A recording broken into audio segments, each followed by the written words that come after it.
Assalamualaikum. Waalaikumsalam. Uluran tok ta. Lho umi tas mulai. Iki Sri. Astagfirullahaladzim.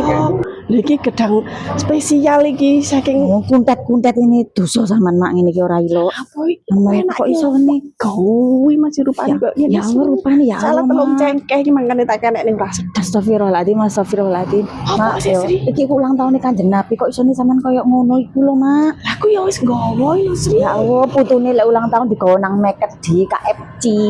Masih nggawa ya anakku Sri. Astagfirullahaladzim, ya Allah. Ini iki lho yo gak oleh ditoto malek koyo ngene iki, Mas. Fotomu kayak Sampeyan iku. narik terbang. Yo tambah. Oh, Iki lho wedi gak percaya kan iki lho padha mbek iki lho padha. Ora ditoto wis. percaya. Sampeanku nemen sampeanku, Mak. Gak ono apel-apel apa Bang? Ora ono wis ditoto kabeh.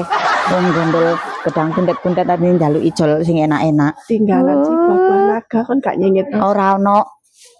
Wis mulya Mak. Ora ono sing atene dikondol. Tuh saya Sri aku mah cepet-cepet. Gondol ora pernah tadi njaluk-njaluk. Cakep.